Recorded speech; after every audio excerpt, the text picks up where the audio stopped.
Trong video hôm nay, tôi sẽ dành ra 100 ngày để sinh tồn tại Arca Genesis phần 1. Đây là thế giới mô phỏng cực kỳ là ảo ma, nơi luật cấm thú bay được áp dụng tuyệt đối. Tôi sẽ phải đối mặt với cái nóng điên rồ của núi lửa, cái lạnh cắt da cắt thịt của băng tuyết, sự ẩm thấp ngập ngụa khí độc của đầm lầy và cả sự đáng sợ sâu thẳm dưới đáy đại dương. Đi kèm hỗ trợ tôi là một con trợ tá AI. Nó có tên là HLNA. Nó đưa tôi đến khu vực đầm lầy, nơi được hệ thống mạnh miệng quảng cáo là an toàn nhất. Tiền tệ trong cái map này được gọi là Hexagon. Nó nằm ở trên góc màn hình đây. Và tất nhiên hiện tại tôi đang có 0 đồng tròn chỉnh. Để kiếm được Hexagon, tôi phải xách mông lên đi làm những cái nhiệm vụ thử thách của 5 khu vực. Và khi cày được tiền rồi thì tiêu ở đâu? Hệ thống này cực kỳ tiện luôn. Con trợ tá AI này nó kiêm luôn một cái cửa hàng tiện lợi di động, có thể mua bất cứ lúc nào, miễn sao là có tiền. Bắt đầu giống mấy cái bộ phim trùng sinh vào người khác, rồi khởi động hệ thống này. Trong này thì nó có bán tài nguyên liệu, cho đến là mấy cái skin quần xịp áo lót bãi biển nữa. Và cả mấy cái skin độc lạ của thú cưỡi nữa. Mấy cái món thời trang phang thời tiết này mới là thứ đáng giá để tôi sưu tầm anh em ạ. Ngoài ra cái hệ thống này, nó còn có một cái cỗ máy dịch chuyển tức thời nữa. Hiện tại tôi đang đứng ở Póc, khu vực đầm lầy, nơi được đánh giá là dễ nhất. Cái gì cơ? Các bạn báo gì cơ? Các bạn bảo tôi là cứ ở đầm lầy cho dễ sinh tồn á. Các bạn lại chưa nghe danh tôi rồi. Một chuyên gia chọc chó khét tiếng như tôi thì chưa có cái gì làm khó được tôi cả. Tôi chơi tới bến luôn. Tôi sẽ bảo hệ thống dịch chuyển tôi thẳng đến cái volcanic luôn, khu vực núi lửa, với chế độ là very hard. Một khi đã máu thì đừng hỏi bố cháu là ai. Ủa, chết rồi anh em ơi. Hình như là tôi chơi hơi lớn rồi thì phải. Vừa mới đáp xuống đập ngay vào mặt là một cái khung cảnh đen tối như tiền đồ chị dậu. Xung quanh thì toàn là dung nham nóng chảy rực lửa. Nhiệt độ ở đây phải gọi là hỏa ngục luôn đấy chứ. Tôi vừa mới kịp loay hoay tranh thủ làm vài món công cụ bằng đá thì bắt đầu nhiệt độ nó lại tăng cao hơn một chút nữa. Nó nóng khủng khiếp. Nó đang bắt đầu đốt cháy cơ thể của tôi. Máu của tôi bắt đầu tụt không phanh. Chết mẹ rồi. Gáy sớm ăn gì ta. Ui, may quá. Ở đây có một cái dòng nước này. Hy vọng không phải là nước sôi. Khi tôi ngâm mình xuống dưới đó thì nó giảm nhiệt. Mà chỉ cần trồi lên trên mặt nước một chút thôi là nó nóng thấy cảnh liền. Chả lẽ vừa mới gáy xong bỏ mạng ở đây thì quê lắm nhỉ. Nhưng không anh em ạ. Đột nhiên não tôi nảy số kịp thời. Tôi liên tục tăng vào điểm kỹ năng Fortitude. Cách để tôi kiếm được điểm để tăng vào đó là chỉ cần gõ đá gõ quạng dưới sông này thôi. Và khi Fortitude lên được 36 thì nhiệt độ nó lại không còn nóng nữa. Và nó đã giảm rồi. Và máu của tôi cũng đã bắt đầu hồi lại rồi. Ôi, bé thoát chết trong gang tấc luôn đi chứ. Tí nữa thì lại quê một cục. Thích nghi được với cái nhiệt độ ở đây rồi thì xác định là 90% là tôi có thể sống sót được ở khu này. Ôi, tự nhiên có cái xác miễn phí luôn này. Chắc con bọ cạp này vừa mới solo với con đuôi kia xong. Nhờ như thế tôi mới có cái xác miễn phí như này chứ. Phía xa xa ngoài kia tôi thấy có một con gì đó. Trông tướng của nó khá giống với con Rex, nhưng màu sắc của nó thì trông hơi lạ thì phải. Chắc nó là một con thú ăn thịt lớn thôi. Có lẽ tôi nên quay xe đi về hướng ngược lại cho nó an toàn. Đang đi lang thang khám phá thì chạm mặt với 2 con Parasaur. Một con cấp khá là cao và một con thì thấp gì luôn. Tôi lôi cây giáo ra xiên con cấp thấp để lấy ít da ít thịt. Tôi xin có ít da thôi mà nó chạy như kiểu sắp chết đến nơi rồi đó. À mà đúng nhỉ, tôi giết nó mà. Lấy xong mấy miếng da, tôi quay ra tìm con Parasaur cấp cao lúc nãy thì lại không thấy nó đâu cả. Chỉ thấy có một cái bóng đang nhấp nhô bên trong cái bụi rậm đằng kia thôi. Hình như là nó đang bị con gì đó hấp diêm trong đó thì phải. Trông nó xú vãi chưởng. Trong tình hình là không ổn một chút nào cả. Tốt nhất là tránh xa ra cho nó lành. Loanh quanh khu đó tôi có bắt gặp một cái glitch, lõi không gian bị hỏng. Tôi giữ E vào nó để sửa chữa, tưởng nó sẽ cho tôi một cái món đồ gì đó. Ai ngờ chỉ lóe lên một cái ánh sáng rồi biến mất tiêu, không cho tôi một cái món đồ nào hết. Nhưng đổi lại tôi có được một cái hiệu ứng tăng XP theo thời gian.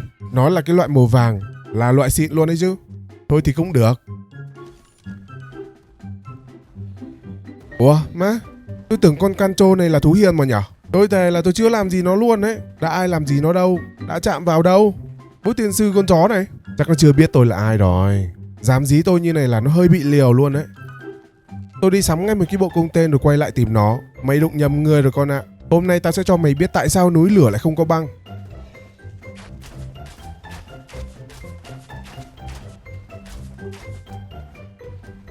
Ây, chết mẹ rồi. Quên mất là sức bền của tôi nó có hạn. Chạy được có mấy vòng là cạn kiệt stamina luôn rồi. Ui tao xin lỗi. Tao là một con chó. Mẹ bố tin sư con chó. Nó cắn chết tôi luôn mà. Cũng may là sau khi hồi sinh tôi quay lại thì vẫn có thể lấy lại được cái túi đồ.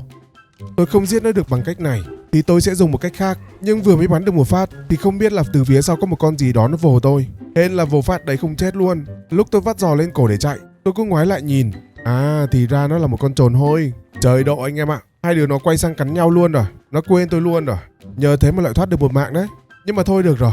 Cứ yếu đuối như thế này thì sẽ bị bọn thú ở đây nó bắt nạt hoài mất. Tôi quyết định là đặt tạm một cái sàn ở đây, rồi dựng vài cái lò lên trên đó, rồi xách mông đi farm metal để bắt đầu công cuộc lên đời. Và đây là một bộ công cụ metal xịn sò, kèm theo là một bộ giáp metal cứng cáp để che chở cơ thể, và chắc chắn là không thể nào thiếu một cây nỏ metal được. Giờ thì tôi sẽ cho bọn thú ở khu này biết ai mới là bố của khu này. Ở cái chỗ này tôi có tìm nãy giờ không được một miếng crystal nào cả, nhưng mà khi say hello với hệ thống, nó lại cho tôi 300 hexagon. Nãy thì tôi cũng say hello được một lần, và bây giờ tôi đang có là 600 hexagon. Trong cửa hàng của hệ thống thì có sẵn luôn crystal. Chỉ với 115 đồng là tôi có thể mua được 10 miếng crystal để dùng tạm rồi. Có crystal tôi làm ngay một cái ống nhòm để khai sáng thiên nhãn. Ngay phía trên kia tôi thấy có một con bọ cạp.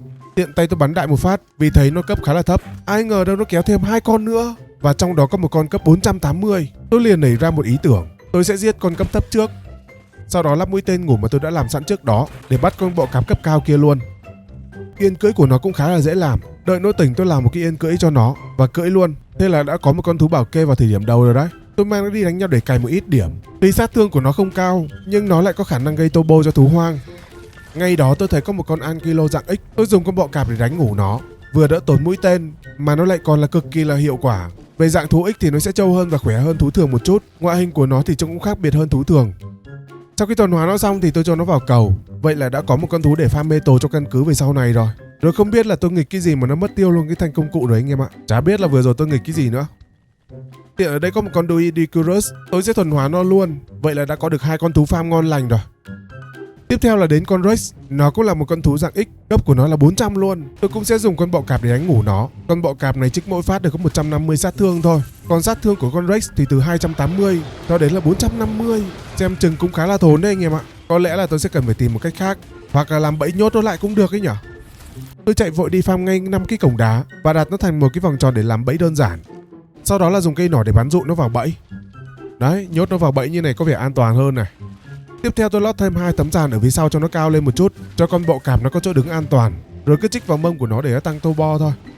Lúc con Rex nó yếu máu, tôi chỉ cần đi kiếm một cái xác bất kỳ rồi ném cho nó ăn là nó sẽ hồi máu lại thôi.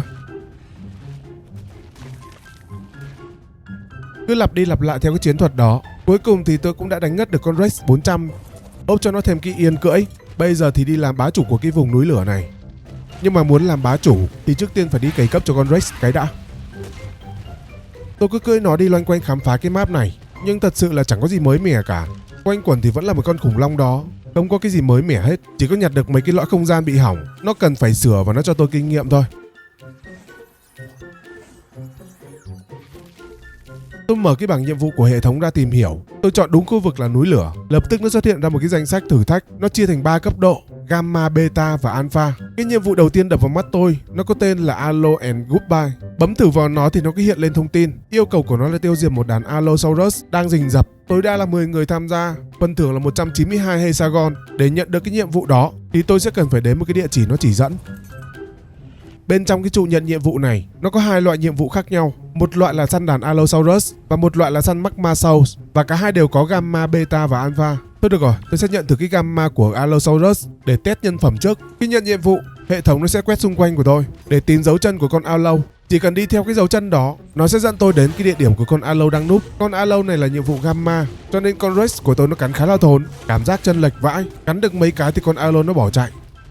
Tôi lại lần theo dấu chân của nó để săn nó hiệp 2.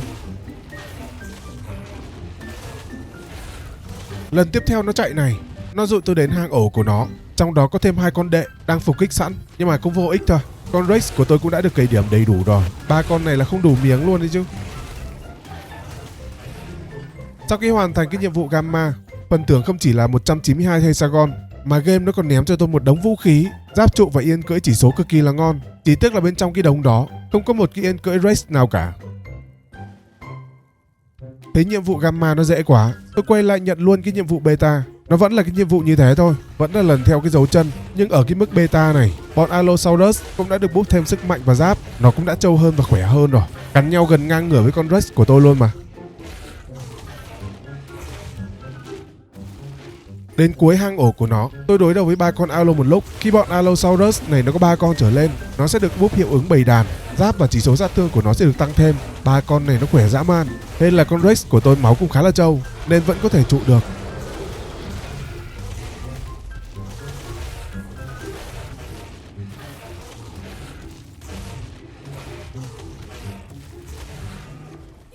Ăn xong cái nhiệm vụ beta, game nó lại nhét thêm cho tôi một đống yên cưỡi nữa. Đi không nổi luôn mà, tôi phải vứt bớt đi đấy. Xong cái beta thì chắc chắn là phải đớp luôn cái alpha cho nó máu. Và đúng là alpha có khác. Đến chỗ cái hang ổ của nó, ba con Allosaurus nó quay lại, nó cắn dồn dập như cái máy khâu. Này mà con Rex của tôi không nhiều máu là chắc chắn là không trụ nổi đâu. Hên là con đầu đàn nó chỉ còn có nửa máu thôi. Cắn chết được con đó đầu tiên là sẽ giảm được sức mạnh của bọn nó thôi. Ui, chật vật mãi thì mới giết được bọn nó đấy. Nhìn lại cái thanh máu của con Rex của tôi thì thoát mồ hôi luôn. Nó cũng chẳng còn bao nhiêu cả. Chắc con trụ nổi thêm một lúc nữa thôi. Dù sao thì cũng đã qua ải rồi. Phần thưởng liều mạng lần này tôi được thưởng hai cái Yên Rex khá là xịn. Một cái là 67 giáp và một cái siêu phẩm 198 giáp. Đã khỏe rồi bây giờ lại còn trâu bò hơn. Xong nhiệm vụ Allosaurus, tiếp theo sẽ là nhiệm vụ săn Magma Sâu. Vẫn khởi đầu là Gamma trước. Con Magma Sâu này nó yếu hơn con Allosaurus. Tôi vả nó khá là nhàn. Sát thương nổ 78k luôn cơ mà.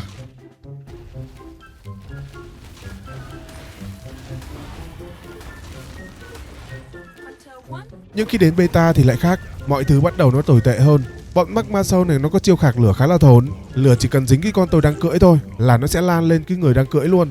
Máu mà không được tăng nhiều chắc là hẹo luôn đấy chứ. Không nhờ mấy cái bình máu được thưởng từ mấy con trước, chắc là tôi chết cháy luôn ở đây rồi đấy. Tôi cắn một đống súp và bình máu được thưởng từ trước. Như vậy mà vẫn còn toi thóp đấy. Lửa nó đốt còn đúng hơn 200 giọt máu. Cũng may là từ mấy cái nhiệm vụ trước, cấp độ của bản thân tôi cũng đã mắc rồi. Và cũng tăng vào chỉ số máu hơn 1000 rồi. May mắn đấy. Rút kinh nghiệm xương máu. Đến nhiệm vụ Magma Sâu Alpha, tôi quyết định là sẽ đi bộ và để con Rex nó tự xử cho nó an toàn. Thế nhưng mà... Ôi, cái gì cơ? Chết mẹ rồi. Hình như là một con Basilisk đúng không? Mẹ nó nhìn thấy tôi rồi. Nó có khạc mấy cục độc nhưng mà hên không trúng tôi. Tôi phải chạy đúng một cái vòng khu vực đó. Rồi tự nhiên nó hiện thông báo là con Basilisk bị con Rex nó cắn chết. Hên vai trưởng. Một lúc sau thì con Rex nó cũng đã xử đẹp luôn con Magma Sâu Alpha rồi. Nó mất có chút xíu máu thôi à. Nhưng mà túi đồ của tôi lúc này thì quá nặng rồi. Đi không nổi luôn. Ngay kể cả con Rex nó còn không đi nổi cơ mà. Đã đến lúc là tôi cần phải tìm một cái nơi nào đó để định cư rồi. Chứ không thể nào mà lang thang như thế này được. Không có cái gì có thể chứa được. Tôi bắt đầu xách mông đi khảo sát từng khu vực. Đầu tiên là không gian mặt trăng Luna. Vừa mới ló mặt qua là trong cái khung cảnh nó ảo diệu như vũ trụ luôn. Ôi nhưng mà không được nha. Ở đây bức xạ nó nặng nề. Kiểu này chưa kịp xây nhà là đã hẹo rồi. Dẹp. Tiếp theo là khu băng tuyết. Cảnh quan khu vực ở đây cũng khá là đẹp. Nhưng mà bên khu này nó lại lạnh quá. Xây xong được căn nhà chắc là chết lạnh mất. Dẹp nốt. Sang bên khu đại dương Ocean. Ôi, bên này nó đẹp cực kỳ luôn. Xung quanh chỉ toàn là nước, kèm với những cái ốc đảo nó lơ lửng. Xây nhà chỗ này không khác gì là resort 5 sao luôn. Nhưng đời lại không như mơ. Trong cái map này bên trên mấy cái ốc đảo thì không được xây nhà. Lúc tôi cầm cái foundation lên thì nó hiện lên mấy cái khung bảo vệ mấy cái ốc đảo. Tức là bên trong mấy cái khung đấy thì sẽ không được xây nhà. Nhưng bên ngoài thì sẽ có thể xây được. Nếu như nó không cho xây nhà lên trên đảo thì vẫn có thể xây nhà được trên mặt nước mà.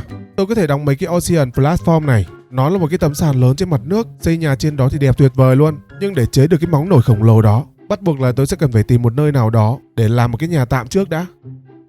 Lượn một vòng thì cuối cùng lại quay lại cái máng lợn cũ. Khu vực đầm lầy. Chỗ này thì nó hơi tối tăm, nhưng mà mục đích là chỉ để làm nhà tạm thôi mà. Đang cầm cục foundation đi tìm cái chỗ để làm nhà thì tự nhiên tôi vấp phải cái sân bóng rổ chà bá lửa ở giữa rừng. À, đây nó là một cái nhiệm vụ thử thách của hệ thống. Nó cũng có kèm theo Gamma, Beta và Alpha luôn. Nó không khác gì là nhiệm vụ tân thủ cả. Nhiệm vụ này thì cực kỳ là dễ. Hệ thống nó sẽ quăng cho tôi một con Dodo. Con Dodo này sẽ đóng vai là quả bóng rổ. Nhiệm vụ của tôi là ném con Dodo lọt vào trong cái rổ để lấy điểm. Hoàn thành nó thì sẽ có được Hexagon. Vì thấy nó dễ quá cho nên tôi hoàn thành luôn 3 mốc Gamma, Beta và Alpha luôn. Hoàn thành trong một phát một luôn. Còn lại 3 cái nữa. 3 cái đấy là cột mốc tính thời gian. Cái đấy thì cần phải có team, tức là sẽ cần phải có đối thủ chơi thì mới có thể hoàn thành được. Chắc là tôi sẽ rủ một ai đó tay to vào gánh tôi mới được. Chơi bóng rổ chán chê rồi thì tôi cũng tìm được một cái chỗ để xây tạm. Tôi dựng vài cái sàn xuống, đặt lên trên đó vài cái lò công nghiệp, rồi kéo con Ankilo đi farm metal số lượng lớn. Farm xong metal là phải mang về nung liền cho nó nóng. Kế hoạch làm Ocean Platform của tôi hiện tại thì đang thiếu xi măng với cả polymer thôi. Xi măng thì tôi cũng đã tính toán sẵn rồi, chỉ có polymer là chưa biết kiếm ở đâu. Để giải quyết bài toán xi măng, tôi đi săn một con cóc ở khu đầm lầy này. Nó chính là một cái máy trộn xi măng di động đó anh em ạ. Nhưng tôi sẽ cần phải tìm một con cấp cao một chút. Và may mắn thì tôi cũng tìm được một con cấp 480. Cấp cao một chút farm cho nó năng suất. Để farm được xi măng thì chỉ cần cho con cóc nó ăn mấy con kiến hoặc là mấy con côn trùng như này thôi, là bên trong túi của nó sẽ có xi măng mà không cần phải chế tạo gì cả. Lợi thế một cái là ở khu đầm lầy này nó có khá là nhiều côn trùng, cho nên việc farm xi măng thì không phải là vấn đề. Trong lúc đi farm tôi có gặp một con Xpino, cấp của nó cũng khá là cao. Kiểu gì sau này tôi cũng cần đến một đội quân Spino để dọn dẹp những cái nhiệm vụ bên trong khu đầm lầy này. Rồi lại tiếp tục miệt mài đi farm côn trùng để kiếm thêm xi măng. Xong được cái khâu xi măng, tôi có mò sang khu băng tuyết để kiếm chim cánh cụt để vặt lông của nó kiếm polymer. Tôi đã đi mấy vòng cái khu này rồi nhưng mà không thấy. Rõ ràng đây là khu băng tuyết luôn đấy. Ấy thế mà không có một con chim cánh cụt nào. Sang khu Ocean thì lại không tìm thấy vịt đâu cả. Chỉ thấy có mấy con đô đô đang đi bộ dưới nước thôi. Trông nó hài vãi chưởng ạ. Tiện thể lúc lặn xuống kiếm mấy con cua, tôi có săn được con cá voi Basilosaurus để kiếm từ nó một ít dầu. Con này bị đánh nhưng mà mặt nó cứ trơ ra thôi, cho nên giết nó khá là dễ. Tìm không được polymer ngoài tự nhiên kia, tôi quay về nhà mở cửa hàng của hệ thống. Đầu tư lấy 5 gói organic polymer trong cửa hàng với giá là 2k rưỡi hexagon. 5 gói đó là được 25 miếng, vừa đủ để chế tạo cái Ocean Platform luôn. Nó cũng chỉ cần 25 miếng polymer thôi mà. Như vậy là xong, không cần phải đi đâu xa cả. Tôi mang cái sàn nổi sang Ocean để đặt xuống, rồi miệt mài chuyển thú và toàn bộ đồ đạc từ nhà cũ sang nhà mới này. Và anh em biết gì không? Mẹ nó lúc tìm đó mắt không thấy, bây giờ xây xong luôn cái sàn này rồi thì con vịt nó lại bơi lù lù ngay bên cạnh nhà tôi kìa. Trông như kiểu nó đang trêu người tôi ấy nhở. Thôi thì cũng lỡ rồi, tôi lấy nỏ tiện nó lên đường luôn. Một cái xác của nó cũng được khá là nhiều polymer đấy.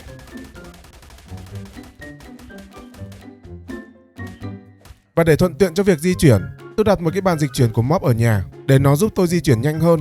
Chứ cái dịch chuyển của hệ thống thì nó mất thời gian quá, và nó còn không dịch chuyển thẳng về nhà, nó chỉ có thể dịch chuyển lên trên mấy cái ốc đảo thôi.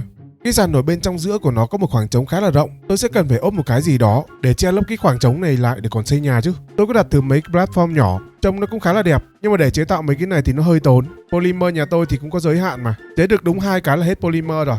Tôi đổi sang cái vật liệu là xeo linh để ốp thử, thì không ngờ là cái này nó có thể dùng được. Thế này thì việc gì phải tốn tài nguyên chế tạo mấy cái sàn nổi kia làm gì cho nó tốn. Chơi luôn cái xeo linh này luôn cho nó rẻ này. Bây giờ thì tôi sẽ bắt tay vào xây một cái resort ở đây luôn nhé. Vật liệu xây dựng thì tôi sẽ dùng của mob. Cái này nó khá là rẻ và cũng dễ chế nữa. Chỉ cần có xi măng với cả metal là có thể bắt tay vào làm được rồi. Và đây là thành quả sau 3 tiếng vừa đập đi vừa xây lại, thì cuối cùng cũng đã hoàn thành được căn nhà rồi đó. Nhà trông hơi bị đẹp luôn đấy. Cửa ra vào là tự động luôn. Có cả tầng 2 để sau này có thể trưng mấy cái đồ công nghệ lên trên này, hoặc là một vài thứ gì đó. Đồ đạc trong nhà hiện tại thì chưa có nhiều đâu. Tôi đang còn lo là về lâu về dài, sợ còn không đủ chỗ để đặt nữa cơ. Thôi thì tạm thời cứ như thế trước đã. Tôi cứ nghe hệ thống nó nói, ở trong khu đầm lầy có một loài nhện tên là Bloodsucker. Nó là một loài chuyên hút máu động vật và con người, và nó có khả năng bay lượn khá là tốt. Nghe nó cũng khá là hợp lý. Trong cái hoàn cảnh thế giới đang cầm thú bay thì đi bắt một con như thế cũng là hợp lý đấy. Bloodsucker trước đây tôi có dùng 1-2 lần thôi, cũng chưa biết sử dụng nó nhiều đâu. Đồ dùng dụng cụ tôi chuẩn bị mang theo để đi bắt nhện, nó bao gồm là dù an toàn, cái này phòng khi bị rớt từ trên cao xuống, một cây nỏ móc bám để tiếp cận con nhện cho nó dễ, vì bọn nó thường hay sống trên mấy cái cành cây cao, và chắc chắn là không thể thiếu được cái đồ hút máu của bản thân. Tôi sẽ cần khá là nhiều bịch máu để cho con nhện nó ăn đấy, ít thì cũng phải vài chục bịch đấy. Sau khi chuẩn bị đồ đạc xong, tôi sang bên khu đầm lầy, leo lên trên mấy cái thân cây vừa to vừa cao, và những con nhện nó sẽ treo ngược lên trên mấy cái nhánh cây cao kia. Ở đây tôi thấy có 2 con cấp trên 400 luôn. Sau khi lựa chọn một hồi, tôi thấy con cấp 464 này, chỉ số sát thương của nó là 81, cho nên tôi sẽ chốt đơn vào nó luôn. Để thuần hóa được nó thì chỉ cần đến gần một chút cho nó nhìn thấy, nó sẽ bắn tơ vào vồ lấy tôi và kéo về phía nó, và nó sẽ ngâu nghiền mấy cái túi máu bên trong người của tôi. Tôi để bên trong người của tôi là mấy chục túi máu, ấy thế mà nó ăn trong chớp mắt là hết trơn luôn à. Hết túi máu cái là nó định chuyển sang ăn tôi luôn mà. Giáp trụ của tôi là bị nó cắn nát hết trơn. Nên là trước đó tôi có thủ theo mấy bình máu, cho nên vẫn có thể hồi lại được máu. Và để không bị nó cắn chết, tôi đâm mấy cái để cho nó nhả tôi ra. Xem thông tin của ống nhòm thì cũng sắp thuần hóa được nó rồi. Tôi sẽ ăn no ngủ đủ và hút thêm vài chục túi máu nữa để cho nó ăn tiếp rồi hoàn thành luôn.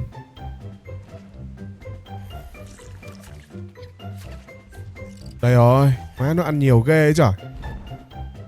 Con nhện này thì trước đây tôi có dùng 1-2 lần thôi. Trong series này sẽ phải dùng khá là nhiều, cho nên phải làm quen phím một chút đã. Thực ra con này để làm quen thì cũng không khó, nó cũng chỉ có vài nút thôi mà. Trong vòng 30 giây là tôi đã thuộc hết nút của nó rồi, và có thể điều khiển được con quái vật này rồi. Giờ thì có thể bay lượn như Spider-Man luôn.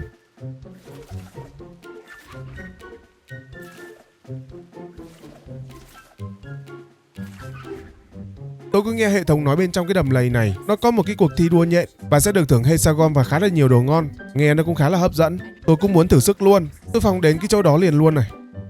Và tôi sẽ bắt đầu với cái vòng đua của Gamma trước, xem nó khó hay là dễ trước đã. Lúc đầu thì tôi tưởng là sẽ dùng con nhện của tôi và đua với NPC hay là cái gì đó, nhưng không anh em ạ. Hệ thống nó có sắp xếp cho tôi một con nhện của nó, và tôi sẽ dùng con nhện của hệ thống để đua, và đua một mình. Thực ra đối thủ của tôi chính là thời gian. Ở chế độ Gamma thì tôi có 6 phút để hoàn thành. Thực ra ở chế độ Gamma thì nó khá là dễ. Nó cũng chỉ là để làm quen với đường đua thôi. Nó có đến hơn 6 phút lận. Thế này về nhà ngủ một giấc, xong quay lại hoàn thành vẫn còn kịp thời gian. Lúc về đích là tôi còn dư 4 phút. Gamma nó quá là dễ. Tiếp theo là đến Beta. Tôi sẽ có 2 phút 15 giây. Ở Gamma thì tôi cũng đã thuộc đường hết rồi. Để hoàn thành dưới 2 phút thì cũng khá là đơn giản. Tôi sẽ để nguyên quá trình tôi đua để cho các bạn xem luôn nhé. Xem nó cũng cuốn lắm đấy.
We're running out of time.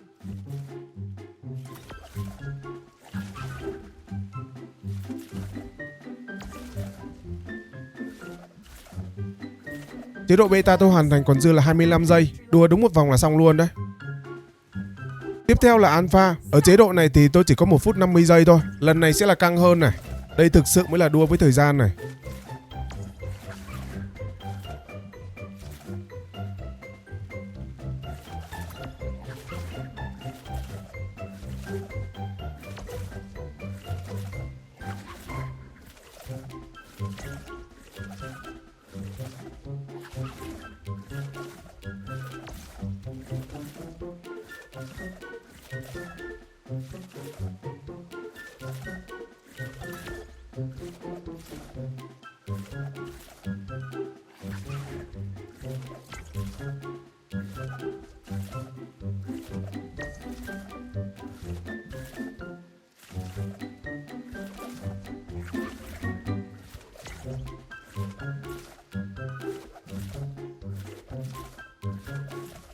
Give it all you've got.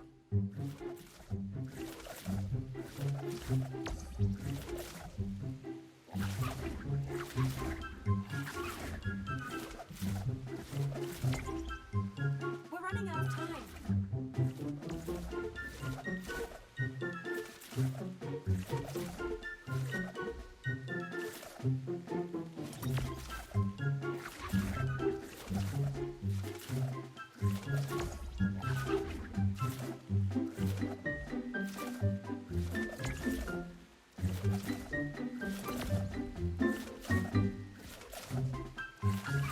Ui, hoàn thành là dư còn đúng 12 giây thôi. Thực ra cái vòng đua này nó cũng khá là dễ. Tôi chơi đúng có một vòng là hoàn thành luôn rồi. Tôi bắt đầu nghiện mấy cái thử thách nhiệm vụ này rồi đấy.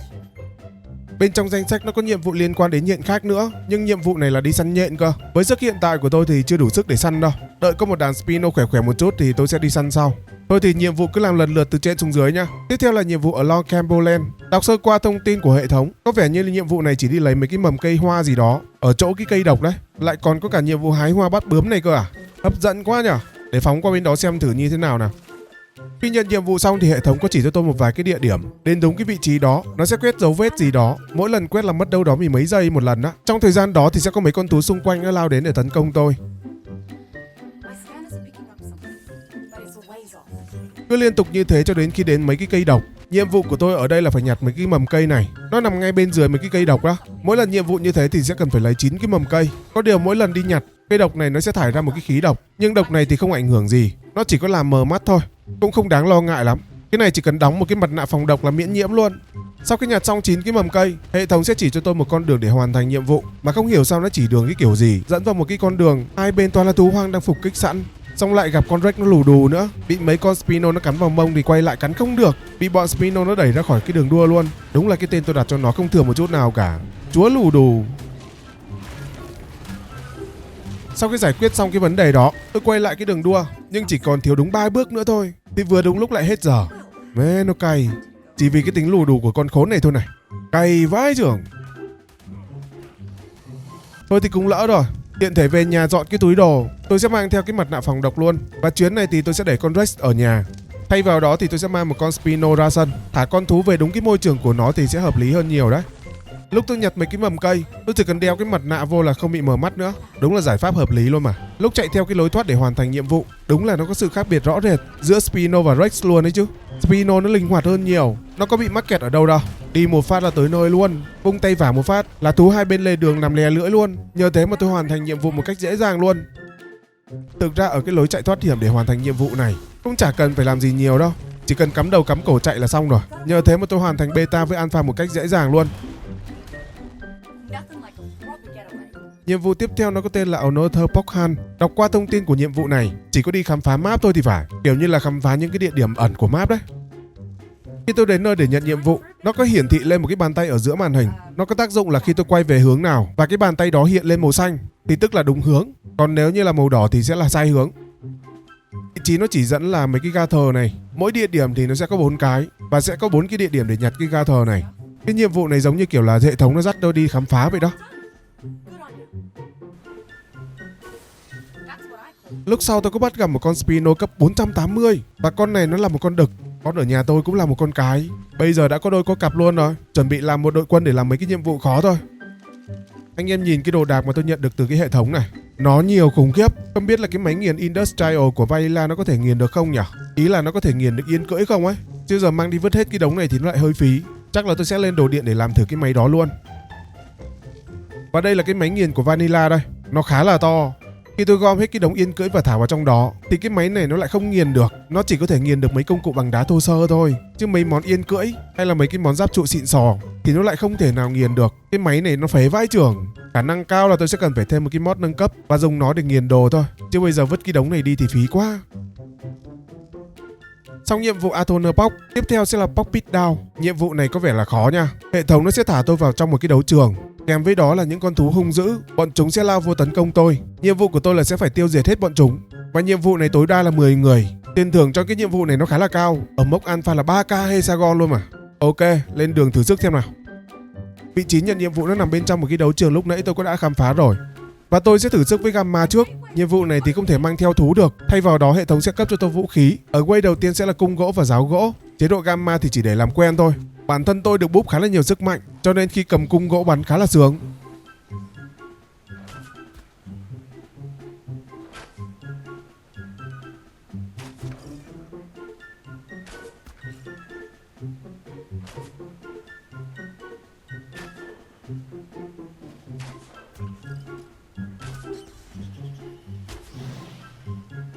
Ở quay tiếp theo thì tôi có nhặt được một cái cục gì đó, trông như kiểu là cường hóa sức mạnh vậy đó. Và vũ khí thì cũng được thay đổi với mũi tên lửa, sát thương sẽ to hơn và còn bị cháy nữa.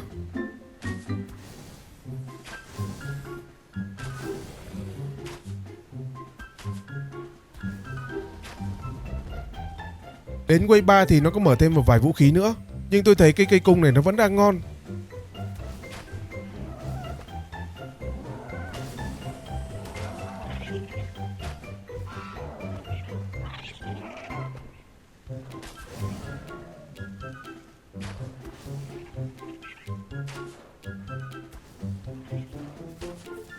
Quay từ 4 tôi chuyển sang dùng nỏ, nó sẽ bắn nhanh hơn và độ chính xác sẽ cao hơn.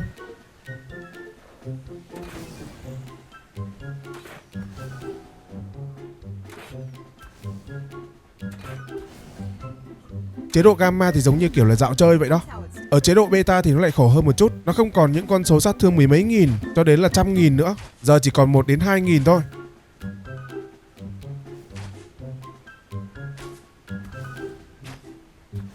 Và đặc biệt ở wave cuối cùng nó còn có boss nhện nữa. Nhưng thế này thì vẫn chưa thể làm khó được tôi. Chỉ lo là không biết alpha nó sẽ như thế nào thôi.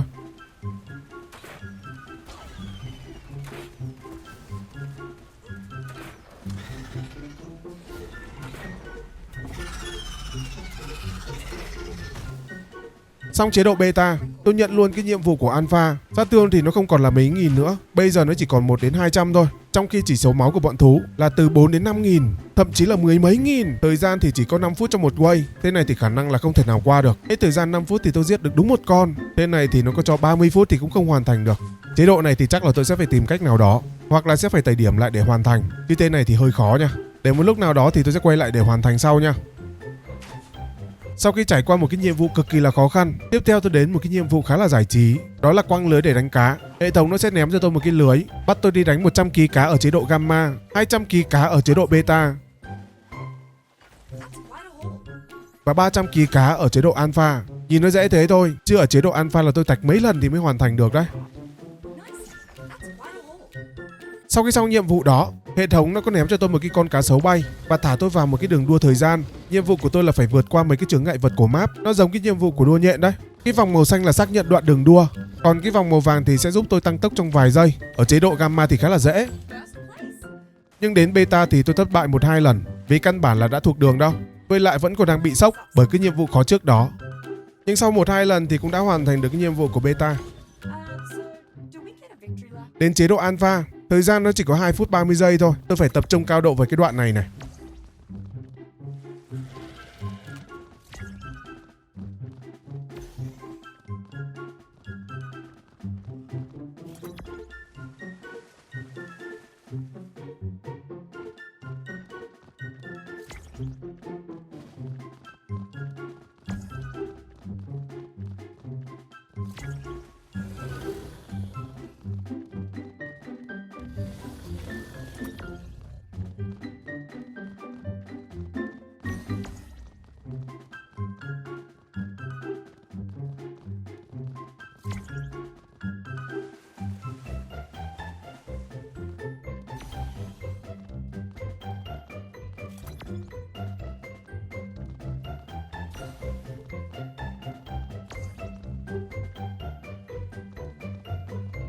Give it all you got.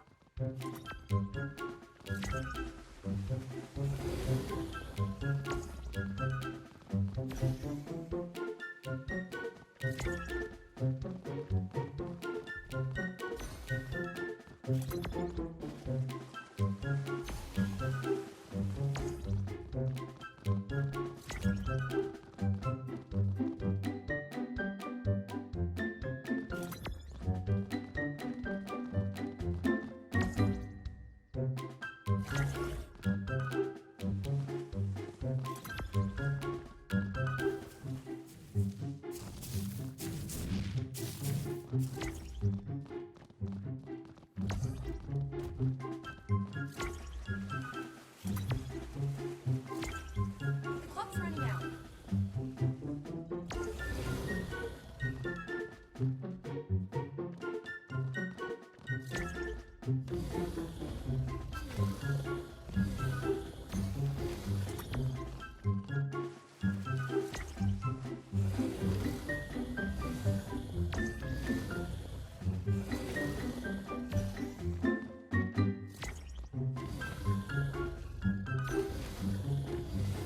Ôi, chạm vật đích là còn dư 7 giây. Sát đít luôn mà. Tiếp theo là nhiệm vụ hộ tống một con cóc. Nó đi chơi quên mang não, cho nên là quên mất đường về nhà. Thêm méo nào lần đầu tiên tôi nhận nhiệm vụ lại không thấy con cóc nào cả, chỉ thấy cái thanh máu của nó đang về không rồi. Trong khi đây tôi vừa mới nhận nhiệm vụ thôi, game nó thấy tôi chơi thử thách giỏi quá nên là nó làm khó tôi thì phải. Tôi phải ngồi chờ hết 15 phút để nó reset lại nhiệm vụ. Và lúc nhận nhiệm vụ lần 2 thì bắt đầu mới xuất hiện ra con cóc. Con cóc này đi chơi quên mang não, giờ phải hộ tống nó về nhà với vợ con. Trên đường đi còn bị mấy con thú hoang nó làm phiền nữa chứ. Tôi phải bảo kê nó tận răng luôn.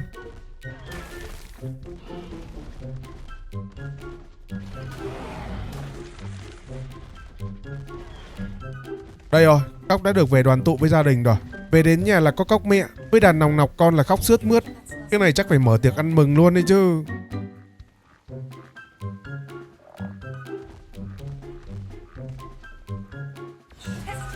Và thế là tôi được xem gia đình nhà cóc đoàn tụ đến 3 lần. Tức là đi chơi quên mang não đến 3 lần đấy. Game hài gión vãi chưởng. Nhiệm vụ của hệ thống hiện tại nó hết những cái nhiệm vụ dễ rồi, còn lại là toàn những cái nhiệm vụ khó thôi. Như là săn Raptor ở đầm lầy, săn Spino đầm lầy, săn cá sấu Saco đầm lầy, và cuối cùng là nhện đầm lầy. Đây hoàn toàn là những cái nhiệm vụ khó đấy. Nếu như tôi mang một con Spino thôi thì nó lại hơi khó. Chắc chắn là một đi không thể nào mà trở lại được. Cho nên bây giờ thì tôi sẽ cần phải phối thêm vài con để hỗ trợ tôi mới được. Tôi đặt một cái máy Soul Terminal, máy phát điện, kèm với đó là 3 cái máy sửa để ấp trứng tại chỗ. Tôi sẽ cho 2 con Spino nhà tôi vào việc luôn. Tài khoản Hexagon của tôi hiện tại đang có là hơn 23k. Và tôi sẽ tự thưởng cho bản thân một cái áo biển xanh lá, một cái quần xịt màu đỏ. Cheers, survivor. Mặc thế này cho bọn Spino nó nhìn cho nó dễ đẻ hơn. Và bây giờ thì tôi sẽ dành ra thời gian để lọc chỉ số của bọn nó. Cứ chỉ số máu và chỉ số sát thương không bị trừ là giữ lại hết để lên F1, F2, F3 luôn. Sau khi gần 2 tiếng thì tôi cũng đã lọc được lên F4. Trong cái tủ này là những con thú lọc từ F1 đến F3. Còn trong cái máy thu thú này thì là F4. Chỉ số của nó hiện tại là cực kỳ là đều. Chỉ có điều là chưa có đột biến thôi. Nhưng mà thế này là đủ chơi rồi. Trong lúc đó thì tôi có đóng một cái chuồng nhỏ ở bên cạnh. Tôi sẽ dùng nó để nuôi mấy con được tuyển chọn. Tôi sẽ lấy tạm ra 5 con để hỗ trợ tôi đi làm nhiệm vụ. Sau khi nuôi lớn 5 con, tôi ốp cho mỗi con một cái yên cưỡi. Rồi bắt đầu lên đường qua đầm lầy để cày điểm cho từng con một. Mỗi con thì tôi chỉ cần cày cho nó đâu đó khoảng 100 cấp thôi, hoặc là hơn một chút là cũng dư sức để làm nhiệm vụ rồi, chứ không cần là phải mắc cấp đâu. Sau khi cày điểm xong thì tôi vào cái vị trí để chuẩn bị thôi. Và tôi sẽ làm cái nhiệm vụ của con Raptor trước. Nhiệm vụ Raptor này nó khá là quen. Nó vẫn là nhiệm vụ đi tìm dấu chân để đến được cái vị trí của bọn nó đang trốn thôi. Ở chế độ Gamma thì lúc nào nó cũng là dễ.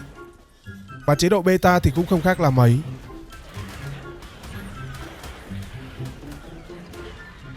Hunter 1.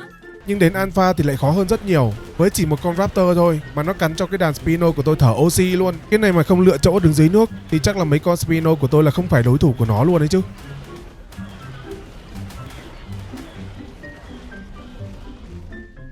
Ủa, tôi nhớ là tôi mang theo 5 con Spino cơ mà. Sao bây giờ chỉ còn có 4 con nhỉ?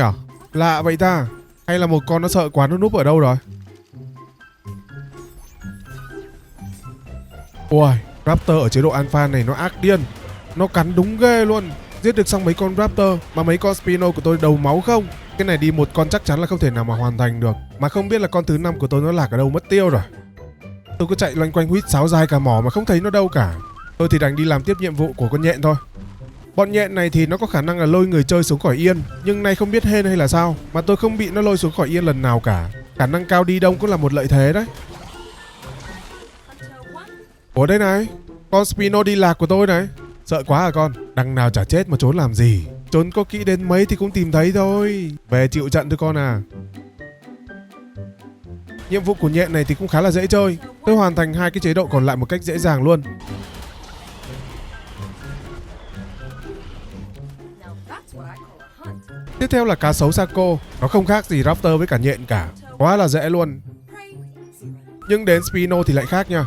Bắt đầu có sự chênh lệch rõ rệt luôn. Trong khi đội của tôi là 5 con mà một mình con Spino Alpha này thôi nó có thể cân được cả 5 luôn. Máu của nó là hơn 600k. Mấy con Spino của tôi là từ 200 đến 300k mỗi con. Một mình nó có thể vả chết hết 4 con luôn. Chỉ còn đúng một con tôi đang cưỡi thôi.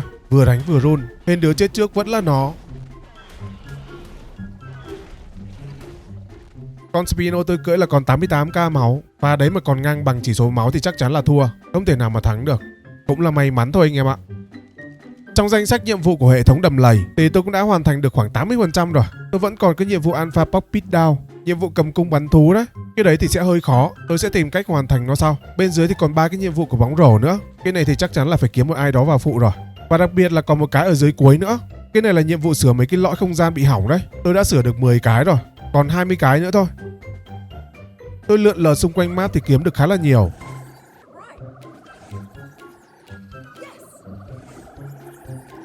Nhưng khi tôi sửa đến cái 29 thì lại không tìm thấy cái thứ 30 đâu. Tôi lượn không biết bao nhiêu vòng ở cái khu đầm lầy này, chui xuống cả hang, chui xuống cả nước không biết bao nhiêu lần mà vẫn không tìm thấy cái cuối cùng ở đâu cả. Mất 3 tiếng đồng hồ mà không tìm thấy anh em ạ. Chắc là sẽ cần phải nhờ đến wiki rồi. Đến đây thì cũng đã được 100 ngày trong game rồi. Công nhận là cái map này chơi cuốn thật sự. Nếu video này được 3k like, tôi sẽ làm tiếp phần 2 và hoàn thành 100% thử thách nhiệm vụ của cái map này. Đặc biệt là sẽ đánh bại boss trong 3 dạng luôn. Và đừng quên là bấm đăng ký kèm với mở chuông để không bỏ lỡ cái phần tiếp theo nhé. Cảm ơn các bạn đã xem video. Xin chào và hẹn gặp lại ở phần tiếp theo. Bye bye.